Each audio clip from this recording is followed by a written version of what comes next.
Tighten your lines as we get ready to sail the seven seas on the Political Pirate Podcast.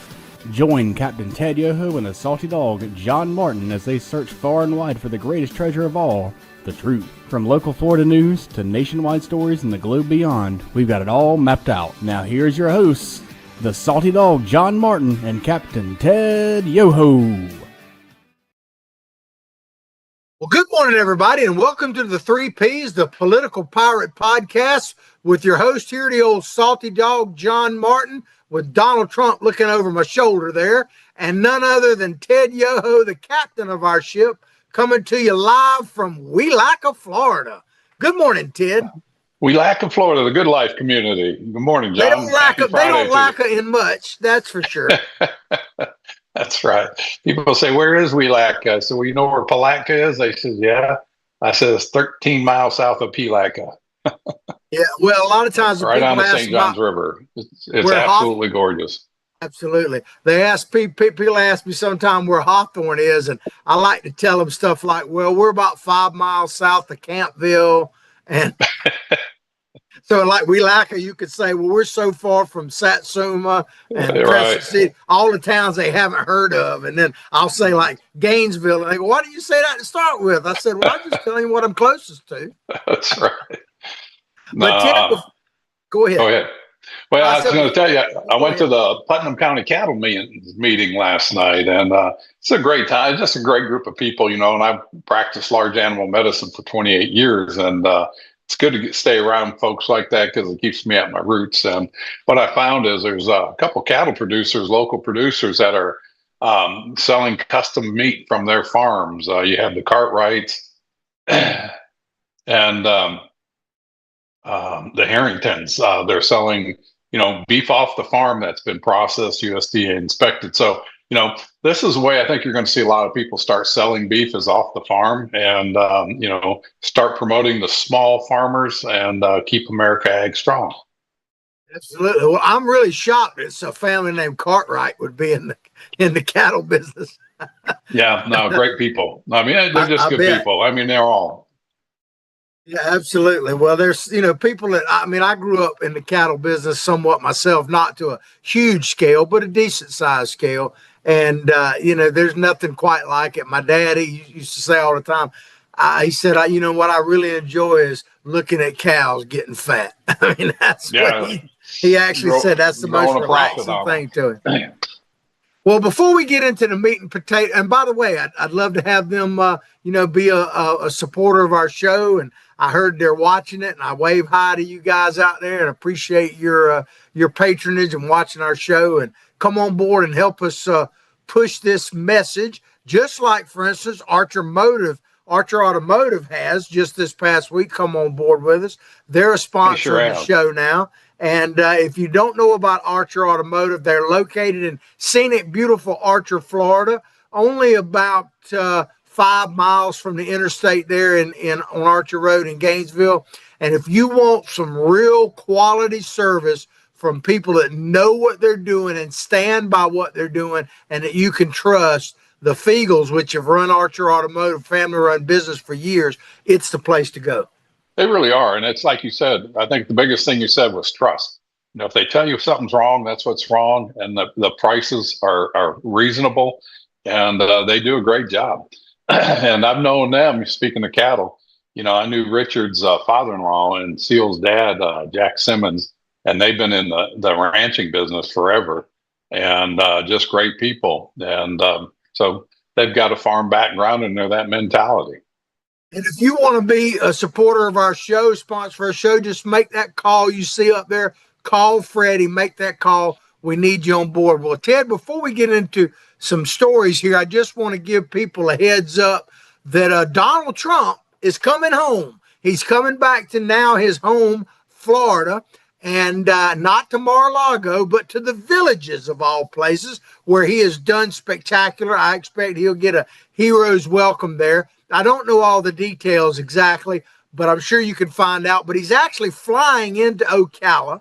And then after that, I'm assuming he would probably take the Marine One over to the Villages because it's still roughly 45 minutes to an hour away. but I expect it to be crowded around the airport there in Ocala. And I know some people that are going to the event in the village. He's touting his latest thing that's tied into the big new bill, but it has to do with retirement and setting up accounts, not government sponsored accounts, but different mechanisms for you to invest your money in, similar to the way federal government employees are able to do it, at least is what I understand. And so he'll be there. And of course, I'm sure he's going to be campaigning for Byron Donalds, who is running for governor and has been endorsed by Donald Trump. And he's going to be with him there. So if you're able to get there, go check it out. Yeah, absolutely. And that retirement plan that he has, it's a good thing, with the uncertainty in the economy now and the rise of prices, with gas, it's going to affect everything in the economy. And so we need all people need everything they can do to, make their dollar go longer in the future, especially in the retirement years. So it'll be a good program. And like you said, he'll have a great reception there. Absolutely. Well, I want to get into this first story because Ted, there's some confusion for me. I have, and I'm going to do back-to-back stories. Tell me that's not so. Yeah, and I'm a bit confused because and I know as the captain, maybe you can help straighten me out. People online can time into Facebook or somewhere and help me, because the Democrats, I thought that they were like anti-kings and all, but now it seems like they're loving kings. I'm just going to play this first video from a recent No Kings rally, and Liz Warren is I'm going to warn you ahead of time so you can turn your head. Liz Warren, in of all places, Boston, the home of the Boston Tea Party and basically the start of the American Revolution. But let's play this and we'll come back and talk about it. I want you to listen to the passion in her voice. Oh, yeah, she is definitely passionate. No kings. Now, Boston knows a thing or two about kings. Boston knows that in the United States, there are no thrones, there are no crowns, there are no kings. We've known that since 1773, when Boston dumped the tea in the water. We've known it since 1776, when Boston pushed King George. Well, Ted, she gives us all of these dates about when we showed that we were opposed to a monarchy. And, I have to say, I agree with what she's saying there. The United States, has been opposed to a monarchy since its founding, and the dates she said were legitimate. It's interesting you said that she had the passion. She got a lot more passion for shouting no kings than she did for drinking that beer with her husband. But I'm still a bit confused because, well, go ahead and comment on her, and then I'll show you something that's really confusing me. No, I mean, she talks about that, and number one, when you got to read a script and you're in front of that kind of people and you're not passionate, it shows you're not really sincere about what you're talking about. And for her to sit there and talk like that, number one, we're not a democracy. We use a democratic process, so people call it a democracy. We're a constitutional republic. And how somebody like her gets elected over and over again just tells you how far off or how divided we are as a nation. But I know you want to go on to the next thing, because we don't stand for king. Yeah, no stand. And keep it, when you get ready to see this video, keep in mind, recently the Democrats would not stand, and she gave a list, I'll just give a brief list. They wouldn't stand for Congressional Medal of Honor presentation. They wouldn't stand for the gentleman that he was freed from prison in Venezuela and met his niece for the first time in like a decade and hugged her. They wouldn't stand for cancer survivors. They wouldn't stand for the gentleman that got shot all to pieces and carried out the mission in Venezuela. They wouldn't stand for any of that. But check out what they will stand for. Look at this video. 1889 was not only the foundation of our constitutional monarchy, but also provided the source of so many of the principles reiterated, often verbatim, in the American Bill of Rights of 1791. And those roots go even further back in history. The US Supreme Court Historical Society has calculated that Magna Carta is cited in at least 160 Supreme Court cases since 1789, not least as a foundation of the principle that executive power is subject to checks and balances.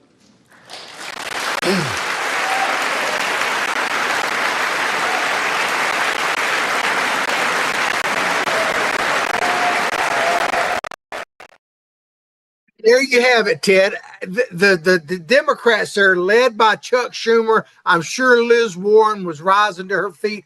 All these Democrats that sat on their hands when American heroes were at the the State of the Union address recently, all stand up for the King of England. I mean, Yeah, it's really. unbelievable.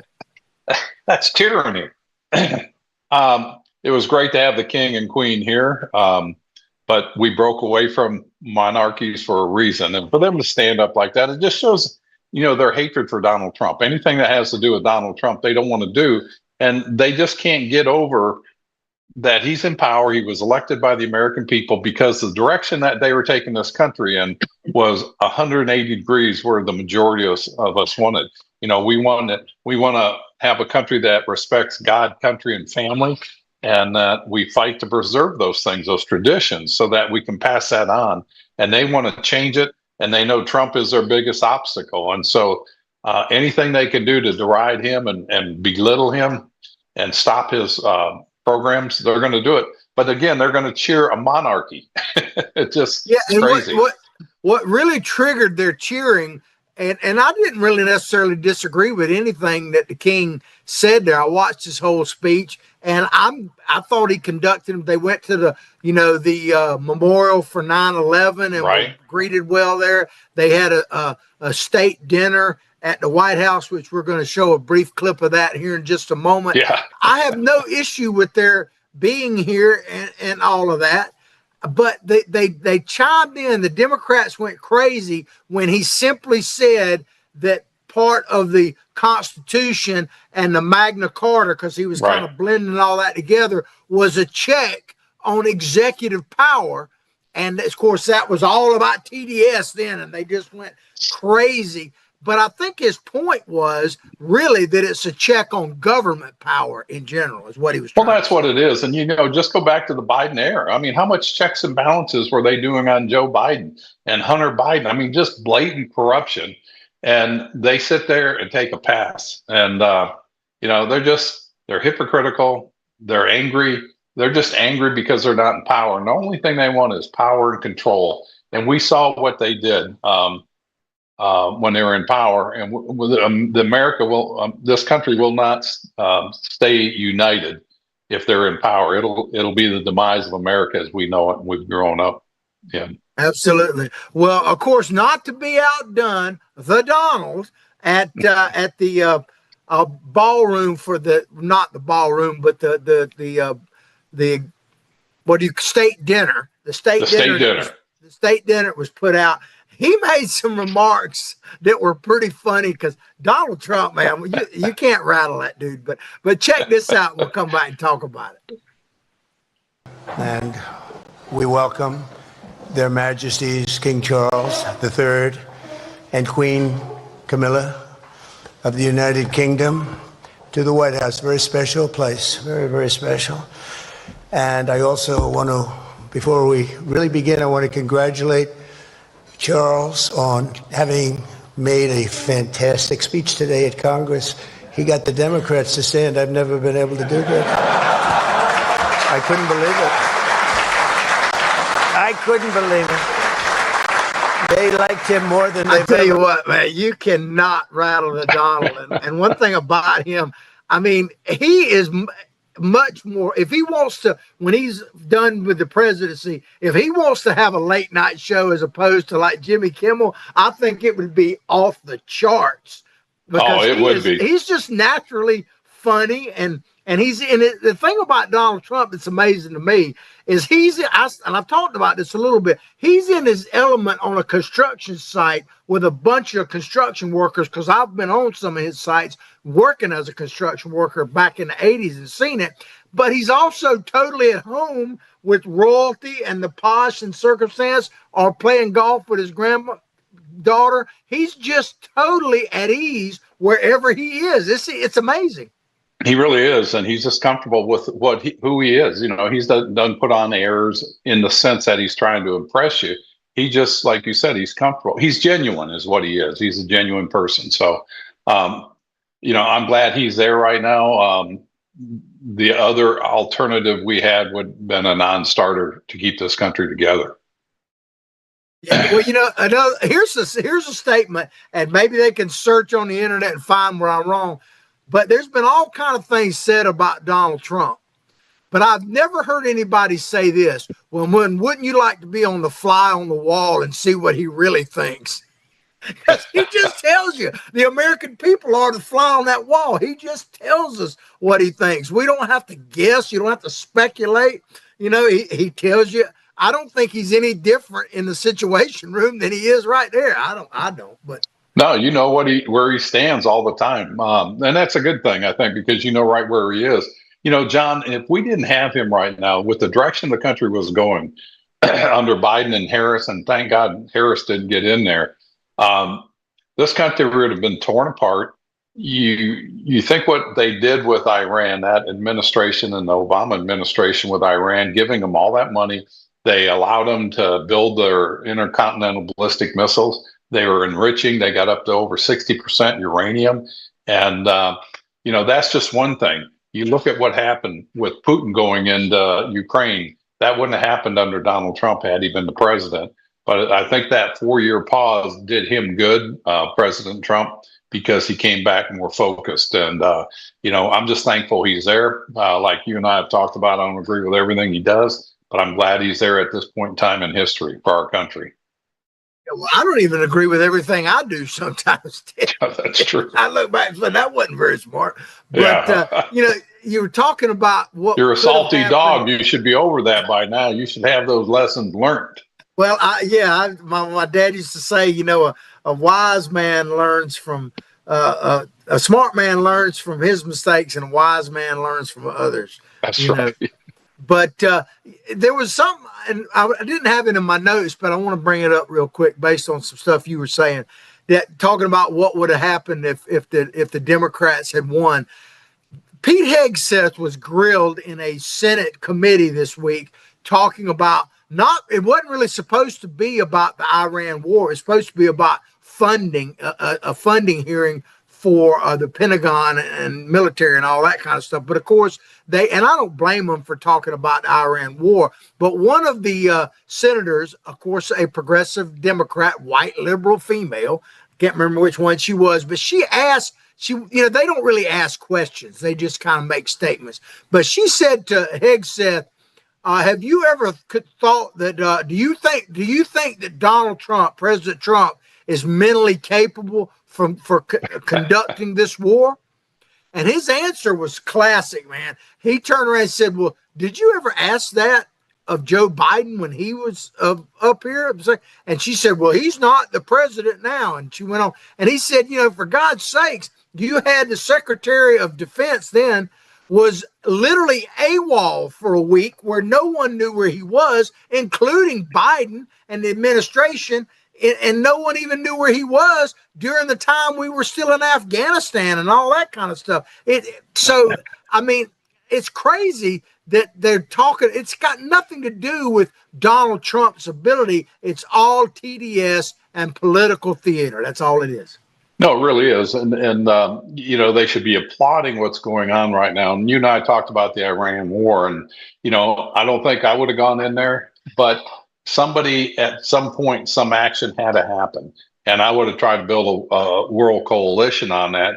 47 years of the threat of death to America, and they've got over 60% uranium grade, weapons grade uranium. Yeah, it was time to do something. And you would think these other nations would join us. It's funny how you're seeing the UAE, United Arab Emirates, getting out of OPEC, which is amazing because it's going to weaken that cartel and they'll play into our favor. You'll see our domestic production go way up and gas prices will go down. Absolutely. Well, we're going to take a quick commercial break and we're going to come back and talk about some other things because I'm still confused. I'm confused about the Kings versus no Kings now. Absolutely. And what just happened in Maine has got me even more confused, and we'll talk about that when we get back. But remember to make the call. Call Freddie. We need you to support what we're doing, just like Archer Automotive has done, and we're really appreciative of them. But take us to break, Ted. Yeah, well, our goal is to educate people, motivate people, and activate people. And you can help us by spreading the word around of what we're doing for this next election coming up. And we appreciate Archer Automotive and the Fiegel family, and we'll see you after break. This is Coach Steve Spurrier, and I want to let you know that by popular demand, Spurrier's Gridiron Grill's delicious brunch is now served in a premium buffet.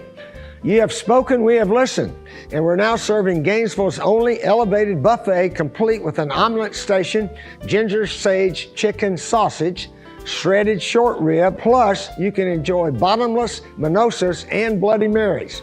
So join us every Saturday and Sunday from 11 to 3 for the best brunch in town.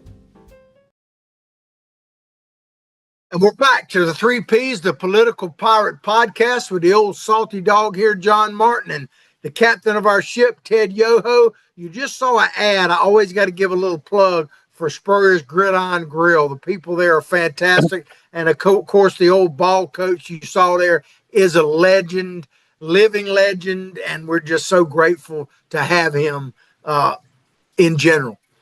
Oh, absolutely. And it's a great place to eat, and encourage people to go there. And look Absolutely. At the museum, the Gator memorabilia there. Yeah, it's really a tribute to sports in general, but certainly college football. Even if you're not a Gator fan, which I can't imagine you not being, but even if there's one or That's two of you out there that aren't, it's still worth the trip for the food alone, and the memorabilia is unbelievable. Yep. But Ted, we were talking about how, and I had to admit, that as a crew member, I'm just row well and live. You're the captain, so I'm asking you because I'm still confused. I'm still a little unsettled about the Kings versus no Kings. But now I'm confused because, one of the things they've consistently said beyond they don't want a king is they don't want Nazis and they don't want fascists. And Trump is, existential threat to America, whatever the heck that means, and that he's a Nazi and all that. But now, in Maine, the leading candidate on the Democrat side is a guy, we've talked a little bit about him before, but now he's the only Democrat candidate because the other one dropped out, a guy named Planter, Graham Planter. Yeah. This guy actually has a Nazi military tattoo on him. And is proud that, I didn't take that picture. He did it. He's standing there like this and all that. He takes his shirt off all the time. This guy has a Nazi tattoo. So I'm confused, Ted. Well, they'll use anybody for their purpose to gain power. And keep in mind what their whole goal is. It's to tear this country apart, let it crash so they can rebuild it in their thoughts of this Venezuelan-type utopian socialist country. And they can't do it as long as there's people like you and I and our listeners out here as we educate people of what's really going on behind the scenes. But they'll stand behind somebody like this and the Zoran Madanis to gain power. And it goes back to that political strategist of theirs that said, we don't care about the cause if we're right or wrong. We just want to win it. So that tells you, it's all about power. Yeah, and if you look up who is supporting this guy, who has openly come out and endorsed this guy, and I remind you, with a Nazi tattoo proudly displayed on his chest. He's also said things like, why don't black people tip? He's also talked about women shouldn't have been given the right to vote. I mean, he's talked about all kind of crazy stuff there. But if you look at who's supporting him, it's all the who's of the Democratic Congressional Party.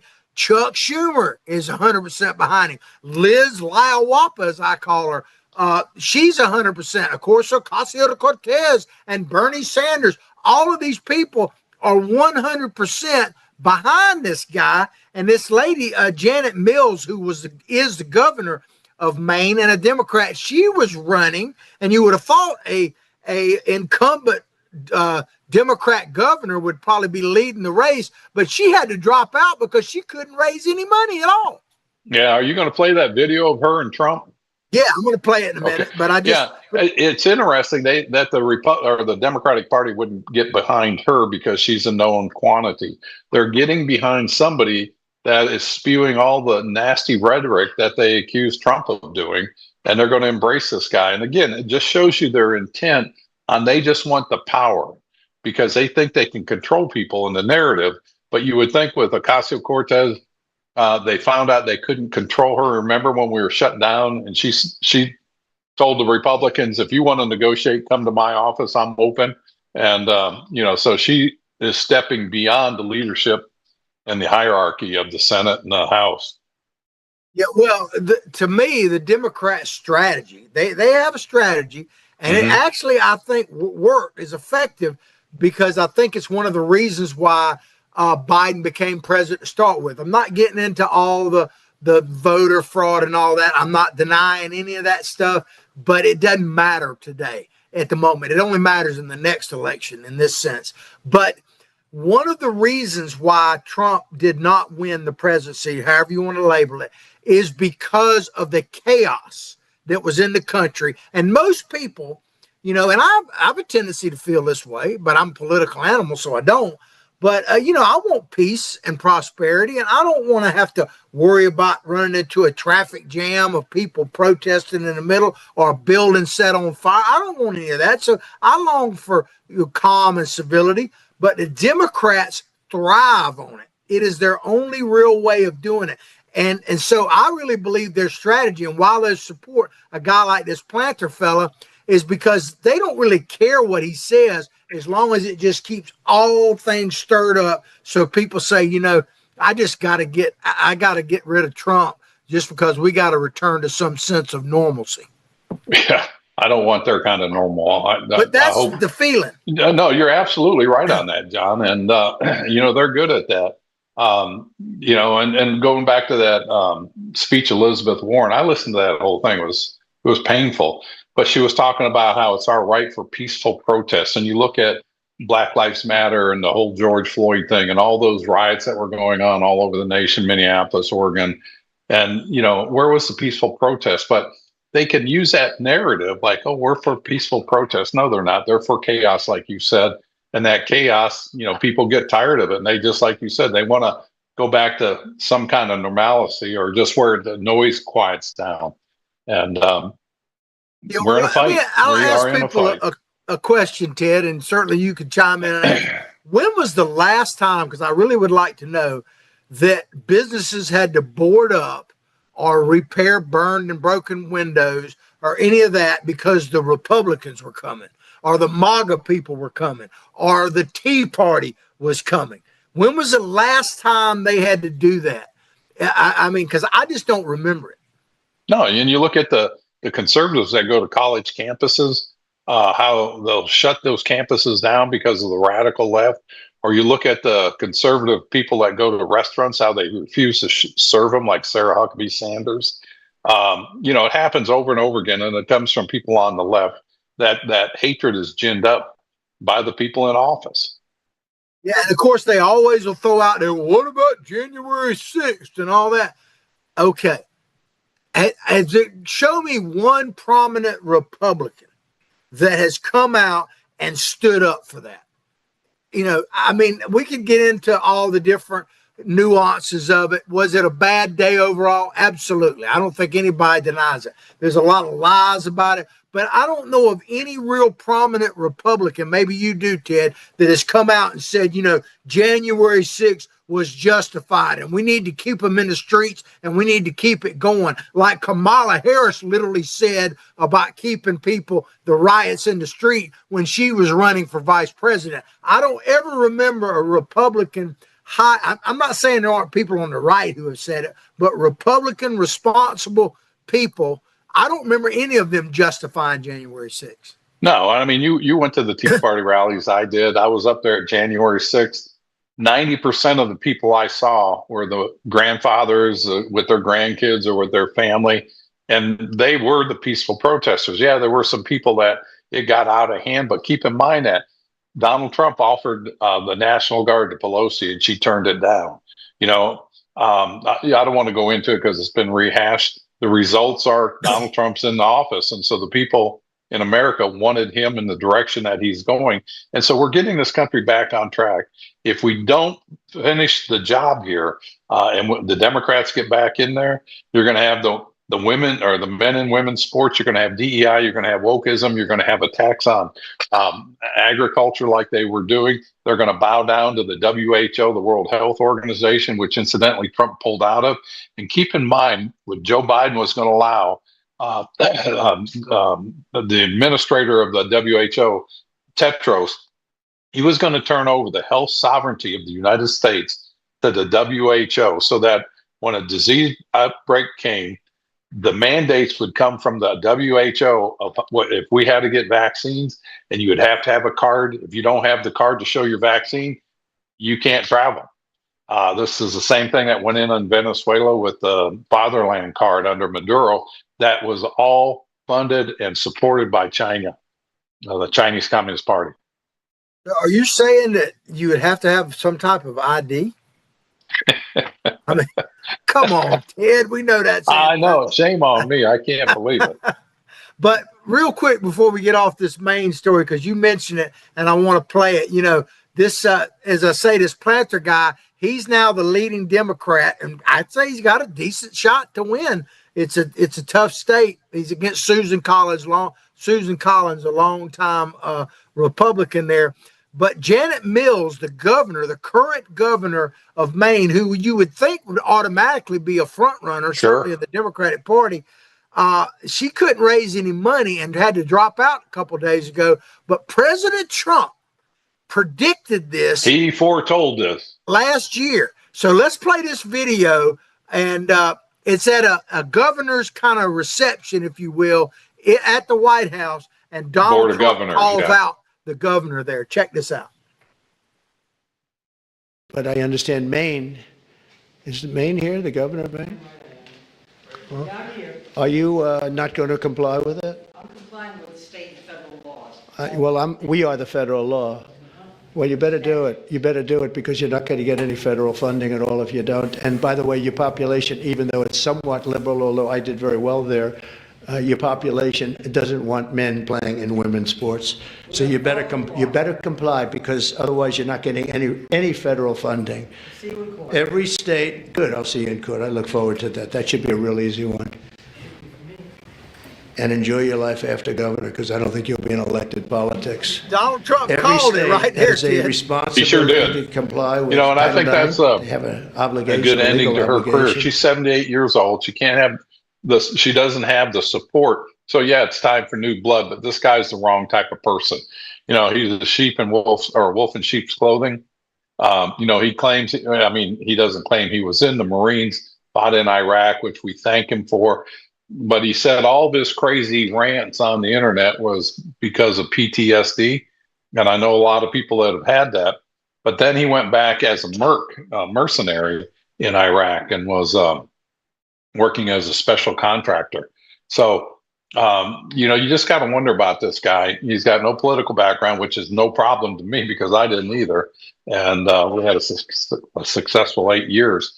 But I hope the people of Maine really look at this, and to give more power to the Democrats would be a misstep. So They'll go after Trump and that whole garbage of impeachment, and they'll shut down everything that he's done and unwound from the Biden years. But it wasn't just the Biden years. It was really the Obama years when Obama came in and started the Obamanization of America, meaning fundamentally transforming our country.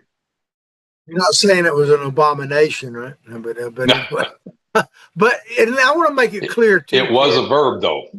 Before we move on, I'm not necessarily knocking this planter for having a tattoo as a military guy. He could have been drunken sailor somewhere, so to speak. There's been one or two over the years that have gotten tattoos they regret. So I'm not even, it doesn't even necessarily bother me. The fact that he wants to flaunt it is another story, but the hypocrisy of it is what I don't understand, where Right. they literally support the devil himself. And I'm not saying he is that for power. No, they would. Talking about it. And It's they all just about want power, chaos. John.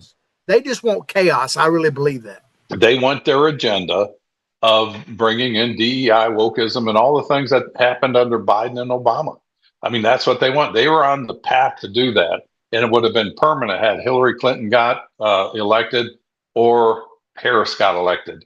She wouldn't have been the person making the decisions. She was just going to be the useful puppet or idiot. Absolutely. Well, a huge Supreme Court ruling came down, the ramifications which we're already starting to see, but could be even bigger about the midterms and everything else. It was a 6-3 decision, and basically, of course, the Democrats are saying that it's Jim Crow 2.0 and it gutted the Voters' Rights Act, which is not true. And President Trump, when asked about it, literally said, "I love it." But as I understand it, essentially what they're saying is when you're drawing up a district, it can't simply be based on race. They're Right. not saying that you can't take racial components into consideration, but it cannot be simply based on race. And while you're talking about it, Ted, I want our producer to put up this map picture that Put that shows map the up. existing district as it is. That kind of green or yellowish streak in the middle is 2 districts right there that are gerrymandered. I mean, that is the definition of gerrymander across the entire state, simply to guarantee an African American is most likely going to win that seat. That's the only purpose for it, and that's what the court ruled against. But go ahead, Ted, talk about it in depth. No, this was a correct ruling by the Supreme Court. Finally, we've gotten to the point where we can talk about this without saying it's racist. This is not racist. These districts should be split up the way they're supposed to be split up based on population. By splitting it up over race, you get one side against the other. You get white versus black, or a minority versus a majority, usually a white. And so you start dividing America. These are districts for Americans to vote in. And if we all start thinking of ourselves as Americans, all this stuff goes away. If you want to see a gerrymandered and other examples, look at Corinne Brown's old district. It went from the Georgia line up around Thomasville, I think, all the way down to Orlando. And it snaked all the way around. And some parts of her district were only a half a street wide. And it was to accommodate enough black people to get into that so that they could have a black seat. And it's just the wrong way to do it, because it really divides and separates this country along different factions. And it shouldn't be that way, John. So the Supreme Court, I applaud them. This was a great decision. And let's move on from here. Well, a perfect example of you're talking about that district. I lived in that district. Yeah, you did. That's right. Yeah. In Hawthorne, it kind of carved over, caught a little bit of East Gainesville, which for people who don't know is historically predominantly black area of town. And Hawthorne is about 50-50 black-white. So it carved us out. And I can tell you at the time that she was at the height of her power, Ted, I was the mayor in Hawthorne. And I can tell you to this day, I don't know that lady has ever set foot inside the city limits of Hawthorne. I could never get her even to respond. And I was a Democrat at the time. I could never even get her to respond to a letter or whatever I would write to her. And I was the mayor of one of the towns in her district. And she gave us, and we were half black. And the commission I was on the commission myself and 3 black women and a black man, and she still wouldn't come to Hawthorne. Yeah. No, No, we didn't mean anything to her politically. well, that's exactly right. And that is the definition of a politician. They're going to do what's best for them, not for anybody else. And I thought I had my phone off here.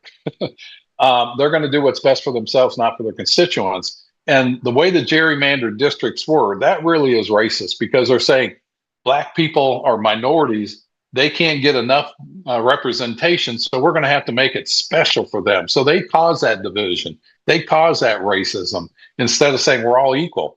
And Corinne Brown, thank God she's gone. And she, like you said, she wouldn't come to you. Here you're representing a town with her constituents in there, and I just think that's wrong. Anybody that's elected, they should listen to anybody in their district. Yeah. Well, I'll give her and those in the know will know. I'll give her a little shout out. Go Gator! Go on, Gator! She's famous for. I could add to that, but I'm not going to. Yeah. So, the most immediate impact has been in Louisiana, obviously itself, because they were their primary was, I think, the 16th or something like that, and early voting was going to start this week. Well, the governor, Jeff Landry, has they've suspended the primary until they look at this Supreme Court ruling, and also that's the most immediate thing. But you kind of already answered this, but I'm going to say it in general. Is this racist? Because that's what it's being played as, but I don't think it is really, because if you look at the parts of the Constitution and the Voting Rights Act, compared it to the Constitution that they talked about how it literally talks about in there that it can't be based solely on race, that it's got to be based on, it can be a factor, but demographics, natural borders, those kind of things, that type of thing. You're not really supposed to chop up communities, let alone a whole state. So I think the decision is correct. Oh, absolutely. I think the way this will affect the midterms, and I'm going to play an interesting video after we get your opinion. No, I think the way they had it, the gerrymandering that they had been doing for years, I thought that was racist, because what they're saying is, you minorities, whatever one you want to throw in there, you're not smart enough to get together and vote for the right candidate. So we're going to put you all there, and then we're going to give you a candidate that you need to support. And it's like Joe Biden said in front of all the black audience, you got me or him. Come on, guys. You're not going to support that guy. I'm your guy. I'm your Democrat. You're not black enough. That's what. Yeah, you're not black enough. I knew there was something like that, an old corn pop out there. But this is the right decision. And again, I think this is something that you're going to see a change in America, because people are wanting this. And you look at what Virginia did. Now, that is all politics to get, talk about gerrymandering. They threw out all but one Republican district. And again, this goes back to those videos we've shown in the past about voter ID. You got to have a driver's license. And you remember how the guy was going down the streets and he was asked people, said, absolutely, you should have that. And he asked the black people and they said, do you have a driver's license? Of course I have a driver's license. Do you know in Harlem of all places? Yeah. So the white people he was interviewing saying, well, the minorities are too stupid to know how to do this stuff. And that shows you the racism that's been built up through institutions. And I think this is a right turn by the Supreme Court, and I applaud them. Yeah, well, it's going to be interesting about the midterms, of course. And ultimately, do I really think that we should have redistricting based on the census and those types of things? Absolutely. But that's not the world we live in right now, so we have to deal with the way things are. And when they talk about racists, I just want to remind people, and some people say, oh, he's an Uncle Tom. Well, Justice Thomas voted with the majority, and he gets, he's a kind of a quiet guy, but the more I watch him and listen to him and read some of his writings, he's got to be one of the most distinguished careers in the Supreme Court we've ever had. No, he really is. I read several things he's written, and I mean, it's all about the rule of law and the Constitution and the interpretation of it. And it's pure purpose. It's not slanted because I'm black, or it's not slanted because I'm a male. It's about the rule of law and the very basic tenets that this country is founded on. And I think he's doing absolutely a good job on that. Well, go ahead. Sorry. Well, no, I mean, again, if the Democrats get in charge, they will pack the courts. I think they want a 13 court member on the Supreme Court that'll be slanted to them. And then keep in mind what they've been fighting for years or decades is to make the District of Columbia a state. So that's 2 more Democrat senators and at least 1 more congressman. And then Puerto Rico, same thing, 2 more Democrat senators. And so they're playing to win, not really to do what's best for America. And this is why we've got to keep the majority. Yeah, well, also, Ted, and you spurred this on when you were talking right there, because we were talking about the border being closed and then maybe reopening it and all that. I think if it is even worse than what you said, because I believe that if the Democrats actually get power this time, based on the fact they never would have thought Trump could have made a comeback, they thought they had buried him under, everything else, that I think they're going to even go totally crazy. Oh, to absolutely. the point that they don't ever want to lose an election again. And so they're going to do whatever it takes. If you think the border was open before, I think it'll be non-existent. I mean, it's just going to be that crazy. You brought up a good point, because the things that they blame the Republicans and Trump for doing is exactly what they want to do. They're talking about Trump wants to, stay in power, for a 3rd term. He is going after all this gerrymandering and stacking the Supreme Court and all that. And they're saying how bad this is. And they blame the Republicans for the Jim Crow laws. And I know you got something on that real quickly. But the things they complain about are the very things they do when they're in office. Yeah. Well, I want to play a video. This is CNN. I can't remember the guy's name, but he does all their political polling analysis. He's actually pretty good and pretty interesting and seems to be pretty honest.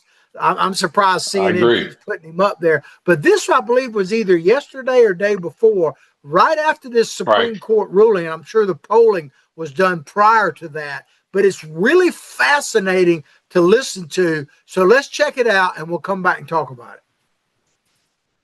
Seeing right now in the numbers is President Trump and the Republican Party are chipping away at the long-term advantage that Democrats have had with black voters, with African Americans. You can see it right here. Look, Trump's approval among African Americans at this point in term 1, he was at 12%. He's been losing ground with a lot of people.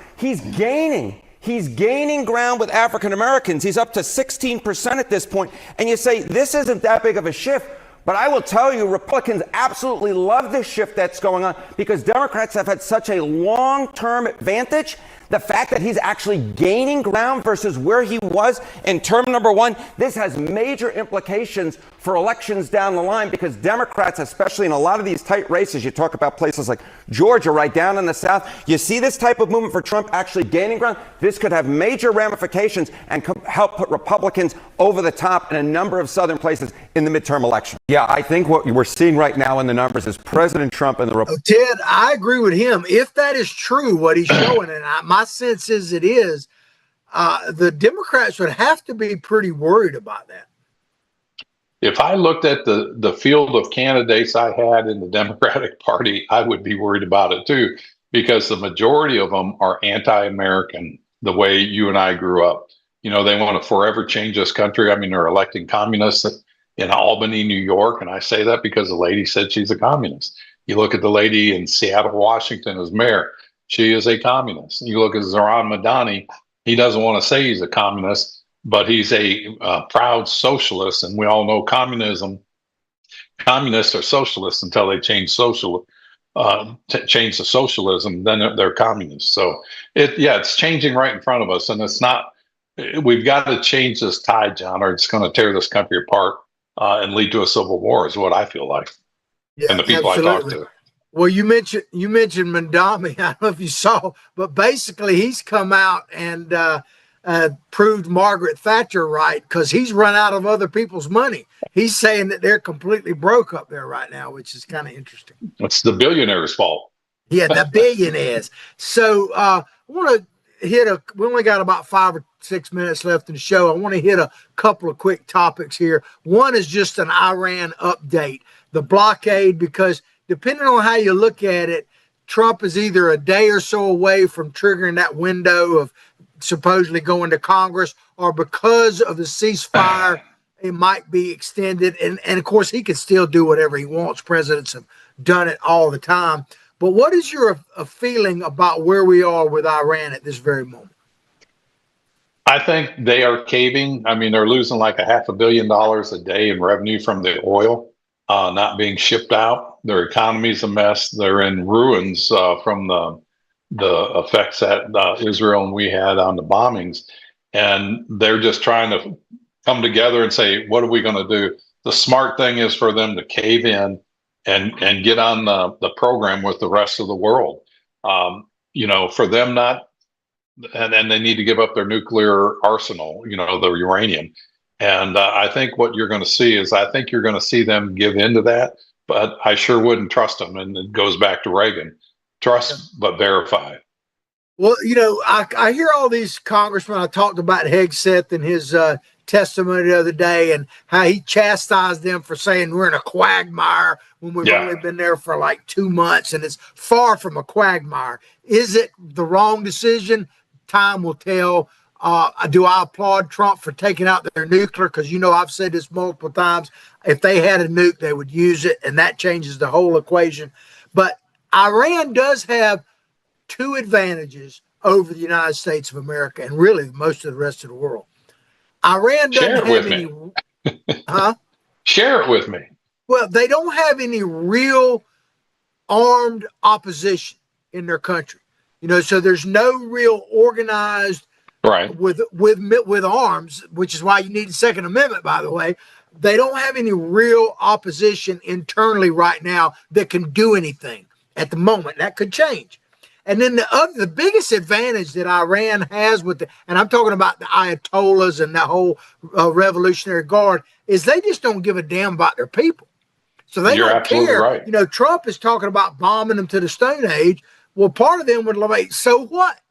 I mean, that's really what we want at the end. So they have 2 advantages. They don't have any real serious armed opposition internally, and they don't really care about the people. That's an advantage.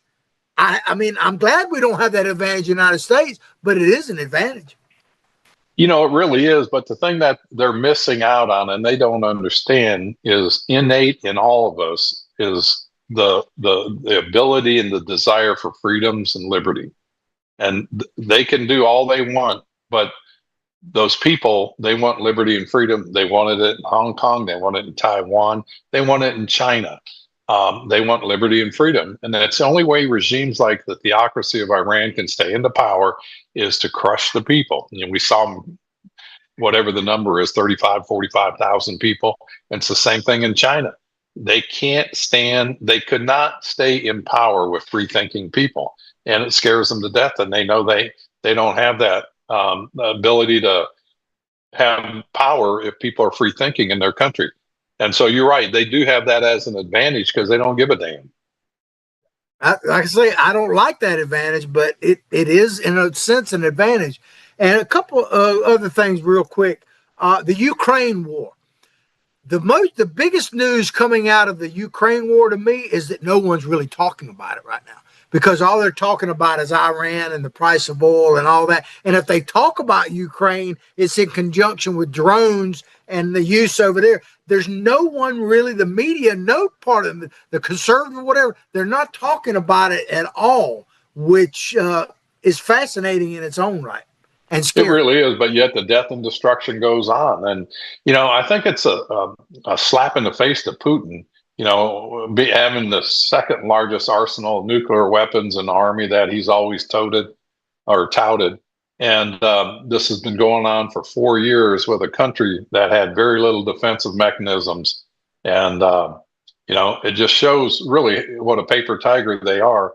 And I hope that comes through. And then, I mean, can you imagine what the world would be like if we weren't spending all this money on that kind of stuff?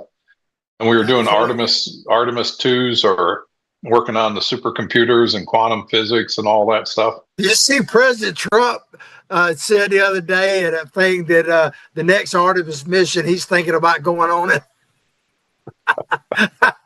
He did, but he's joking. But no, I think he'd probably go. He probably would go. If he could, he would for sure. But I want to put two videos. It'd have to be in gold. He'd have to have it embossed in gold. We're not going to play these videos, but I want to give people a potential homework assignment. There's two videos out there that are really fascinating to me. And one was Al Gore, of an actual vice president, and the other one is Tim Walz, a wannabe vice president. But Al Gore just recently came out in about a 30-minute video out there in Hollywood and talked about the inconvenient truth, maybe doing another one. But he warned, get this, Ted, he warns that we may be facing an ice age in the next 10 to 25 years. Not a global heat streak, but an ice age. Yeah, he's ridden that pony as long as he can. That the global warming one has died, and he's got to find a new shtick so he can make a couple more $1 billion and fly his jets around. That guy needs to go away. I mean, when do people like that go away? It's like James Carville. Money, he ain't going. Yeah. And then the other one is Tim Walz. Tim Walz, man. They just did a bunch of raids in Wisconsin a couple of days ago, led by the FBI and all federal stuff. With Minnesota, wasn't it? Clearing centers and all the fraud and everything, right? So Walz gets in front of the cameras and takes full credit for all of the raids that just happened when a few months ago he was saying it was all made up nonsense, but now he's taking full credit. You just can't make this stuff up, Tim. You really can. And he was over in a foreign country, tearing this country down and tearing the president down. And that's just bad decorum, and it's anti-American. Actually, it's treasonous is what it is. And I hope the people of Minnesota treat him that way, kind of like the governor of Maine. She had to pull out of the race because there was no money. People didn't want her. I think she was 74% disapproval. So, yeah. Well, if they get all that fraud done, there may not be any money for any of the Democratic weaponry there, but that'll be interesting too. But we're pretty much out of time. We hope you enjoyed what we're doing, like what we're doing, share what we're doing far and wide. Of course, call Freddie, make that call. Ted, take us out. Now, we appreciate everybody tuning in. Share us with your email chain. And if you like what we're doing, share this. And keep in mind what our goal is: to educate people, get people activated, and to motivate people to be involved, because this does matter. I think we've seen enough.